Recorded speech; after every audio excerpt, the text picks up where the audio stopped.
Hi, guys, and welcome back once again to The Edward. I am your host, Eddie, and tonight I will be doing my recap, review, and reaction to the season finale of Season 5 of The Walking Dead. First off, let me start by saying huge, massive spoilers to follow in this video. So if you are not caught up on The Walking Dead, if you have not seen the Season 5 finale titled Conquer, do not watch or listen to this video. I will be discussing massive, massive spoilers. That being said, let me start by saying, wow, I was not expecting that. You know, because there had been so much hype and anticipation surrounding this episode. They were making it sound like we were going to lose not one, not two, but like three main characters in some kind of insane, violent bloodbath between humans and walkers or humans and humans. You know, they made it sound like it was going to be, batshit crazy, which it kind of was. It had its batshit crazy moments. And wow, speaking of those moments, that opening scene with Morgan and the creepy wolf guy, and then Morgan just going all kung fu and Jedi on those two punks, that was that was so cool watching him kick ass with that stick of his. That was pretty dope. So it was it reminded me of Gandalf from the Lord of the Rings and Hobbit franchise. You know how he has his big staff. That's what Morgan reminded me of. So I was like, oh shit. He must have watched Lord of the Rings before the apocalypse started. But no, that was really cool. Yeah, this season finale surprised me. Like, it had its share of death and shock moments that made you go, ugh. But no major characters died. No main characters died. That was so bizarre because lots of people were speculating and theorizing that Negan was going to appear and either bash in Glenn's brains or Daryl's brains with his baseball bat. And as cool as it would be to see Negan not necessarily kill either one of those characters, just to have him finally appear on the show, as cool as it would be to see him, there is still a hell of a lot of story they gotta tell that happens in Alexandria before it even gets to the Negan storyline. And I won't say any more regarding comic book spoilers because I kind of know what direction they're heading in. Then again, they could completely surprise us. I mean, hell, I was totally caught off guard tonight by the season finale. I mean, yeah, like I said, it had its share of shocking moments, but no major characters died. We did lose Reg, which was a tragedy. Reg Monroe, Deanna's husband, sort of the unofficial second in command of Alexandria. And it was too bad, too, because he was a nice guy and he treated Rick's people well. And he was actually also, it sounded like he was planning to vouch for them at the little meeting, because the episode begins with the people of Alexandria having a little forum discussing what to do with Rick Grimes. What's to be done about him? Should we kick him out? Should we let him stay? What should we do about him? Excuse me. Oh, do you like my shirt? I love The Walking Dead. Thank you. Sorry. Anyway, so they're having this town meeting almost. Basically, they're trying to decide what Rick's fate should be. Should they kick him out? Should they let him stay? What are they going to do about him? And fortunately, they hear from both sides, both point of views. They hear from people of Alexandria, and they hear people from Rick's group. I loved Abraham's little speech about how he was talking about how Rick Grimes has been living in the shit since day one, and he knows every single piece of grain of sand and molecule of all of that shit, and none of you have a clue, or something like that. But it was about, like, taking a grain of sand or a grain of shit and knowing exactly what it is and what it's been like out there. But he was absolutely right, and I was so glad to see Maggie, Carol, Michonne, Abraham all vouching for him. Of course they would. There's friends and allies, but they were also making really compelling arguments, and some of the people of Alexandria were nodding their heads like, okay, I can see where this guy could be coming from. Yeah. And then, of course, Deanna brings up, Father Gabriel told me the day before yesterday that Rick's group is not to be trusted and they've done horrible, horrible things. Which is funny because when she mentions that, Gabriel and Sasha are both on the verge of a nervous breakdown and having a little go at it, the church with each other.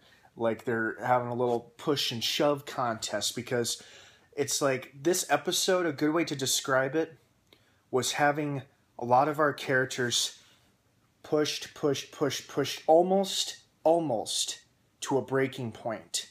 And right before they're broken, they step back. They take a step back. And it's like, you know, you're dangling on the edge of the knife, and right before you can fall, you balance yourself, take a deep breath, and you're okay.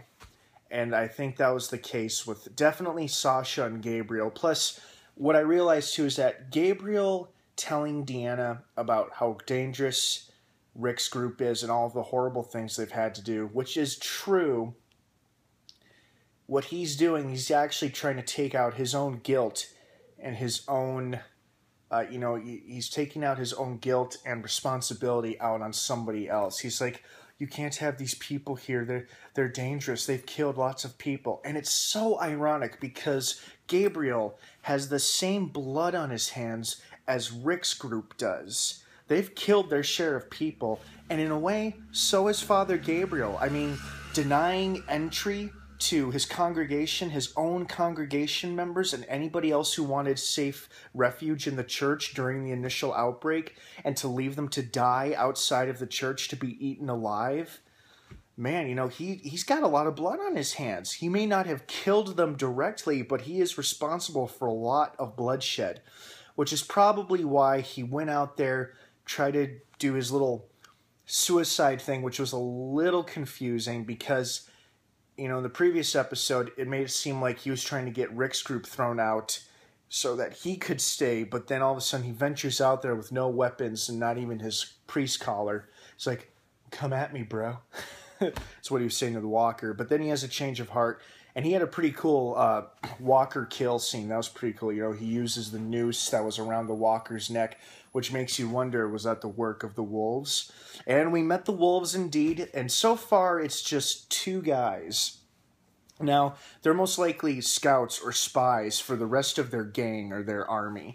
But these two, you know, they try to ambush Morgan. They were going to take his weapons and his stuff. And then the one guy who was holding him at gunpoint made it sound like he was going to shoot him. And then when he turned, he was going to lead him back to wherever their camp was. And he was most likely talking about that food truck place where Daryl and Aaron were trapped with all the walkers in the trucks and whatnot, which was a great scene. That whole thing where they open up the food trucks expecting to see food, and it's filled with walkers, and it sets off this little triggering device, and it makes them all come out. That was really cool. And then I'm thinking to myself, damn, how are they going to get out of this? It's like, there's no way in hell that even if they try to fight their way through, somebody is going to get bit or scratched or killed, and it's going to be one or the other, and nobody wants it to be Daryl, so it was most likely going to be Aaron. But fortunately, you know, they had a great rescue scene where Morgan shows up just in the nick of time,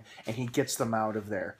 And I love the look on Daryl's face when Morgan hands him the map, because not only does Daryl recognize the map, he obviously sees Abraham's message to Rick talking about how he should come to Washington. And Daryl's like, hey, this guy knows Rick. Okay, he's legit then. Because obviously it's impossible to trust strangers in the apocalypse. But in this case, Daryl had a pretty good idea of who Morgan was or could have been. So that was like, okay. And that was a great scene. The three of them all working side by side, taking down the walkers was epic.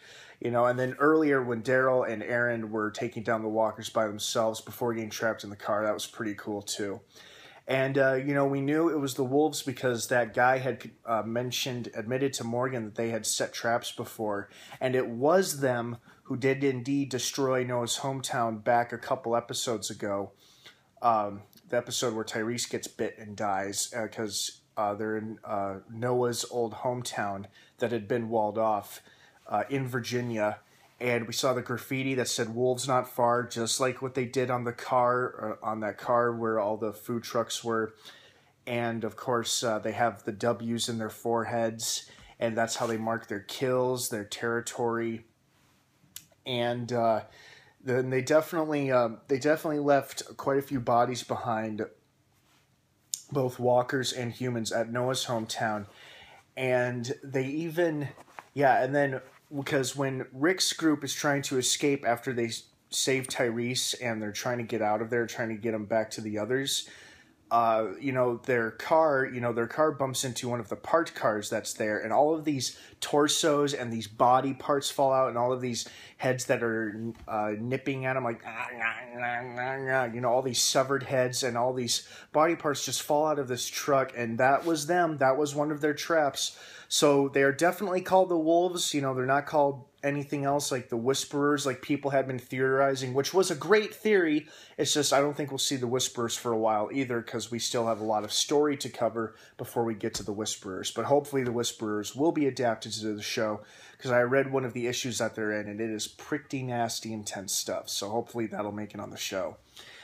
So now, anyway, back to Alexandria. They're having a forum about whether or not to kick Rick out, and Carol, Michonne, and Abraham are already plotting of how they're going to take the place if things go south. Except what's interesting is that besides Carol, nobody else really seems to be on board with it, because they've become comfortable and feel safe in Alexandria. And Alexandria has proven to be a legit safe zone.